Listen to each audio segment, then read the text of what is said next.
آپ کو مرسڈیز کار دیکھنا ہے کتنا اچھا ہے تو ایسے ڈرائیور کو مرسڈیز کار چلانے کے لیے دو جو ایک ماہر ڈرائیور ہے.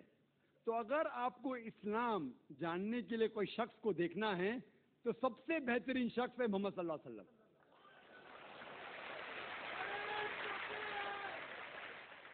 ذاکر نائک اسلام میں زیرو ہے, زیرو.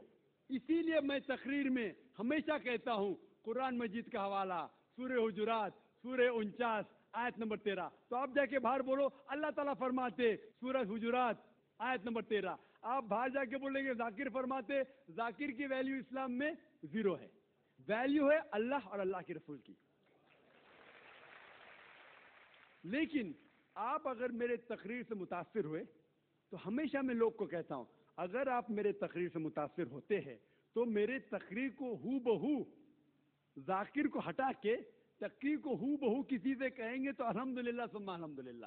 لیکن اگر کہیں گے ذاکر کہتا ہے کہ خواتین کا مقام مرد کے مقام سے برابر ہے تو زیرو ہے. یہ قرآن کہتا ہے سورہ بقرہ میں سورہ نمبر 2 آیت نمبر 228 میں.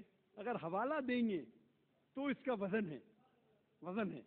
اسی لیے جو میں کہتا ہوں ابھی تک کہ صحیح ہے, کوئی بھی مذہب کو دیکھنے کے لیے مذہب کے ماننے والے سے بدلے مذہب کی کتاب پڑھو. اور اگر کسی کو دیکھنا ہے مذہب کے لوگ کو دیکھنا ہے تو جو سب سے ماہر ہے اس کو دیکھیے. تو اگر آپ کوئی مسلمان کی زندگی کو دیکھ کے عمل کرنا ہے تو سب سے بہترین ایگزامپل مثال ہے محمد صلی اللہ علیہ وسلم. آپ کا سوال جو ہے کہ اگر خواتین اور مرد کے حقوق ایک ہے, ان کا معیار ایک ہے, تو اسلام کیوں خواتین کو مسجد میں آنے سے روکتا ہے؟ بہت اچھا سوال ہے. آپ قرآن مجید پڑھیں گے, قرآن مجید نے کہیں بھی نہیں لکھا ہے کہ خواتین مسجد میں نہیں جا سکتے.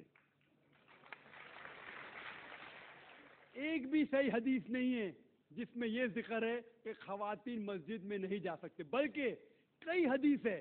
آپ اگر صحیح بخاری پڑھیں گے جلد نمبر 1 جو آخری حدیث ہے 832 کی حدیث, اس میں محمد صلی اللہ علیہ وسلم فرماتے ہیں کہ do not prevent the female servants of Allah from entering the mask.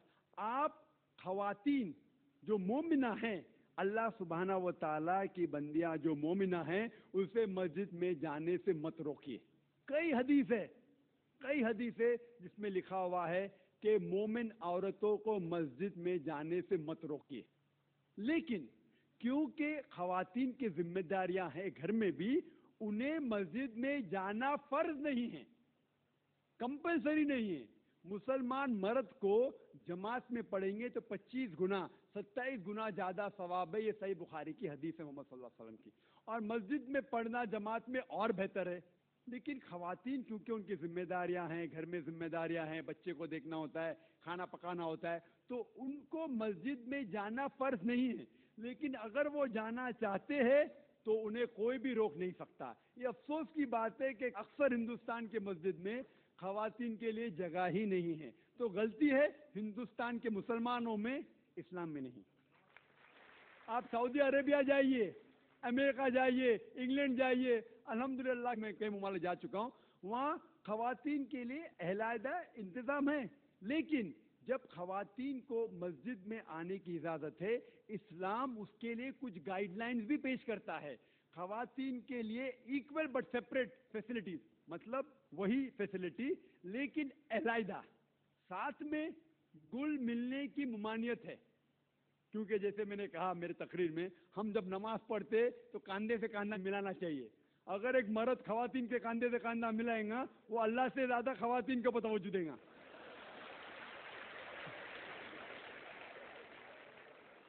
تو خواتین مسجد میں آ سکتے, لیکن ان کے لیے علیحدہ انتظام ہے. ایکول بٹ سیپریٹ فیسلٹیز, برابر اچھا انتظام لیکن علیحدہ. وضو کے لیے جگہ الگ, نماز پڑھنے کے لیے الگ. اسی لیے اسلام کے اندر خواتین آ سکتے. لیکن افسوس کی بات ہے کہ یہ ہندوستان میں اکثر مسجد میں ان کو الاؤ نہیں کرتے. یہ ہندوستان کے مسلمان کے علم کی کمزوری ہے. اگر آپ پڑھیں گے صحیح بخاری, کئی حدیثیں ہیں, صحیح مسلم, جہاں خواتین کو آنے سے روکا نہیں گیا, بلکہ محمد صلی اللہ علیہ وسلم نے کہا کہ اگر خواتین مسجد میں جانا چاہتے ہیں رات کو بھی, تب بھی آپ انہیں مت روکو, رات کو بھی. یہ صحیح بخاری کی حدیث ہے کہ اگر رات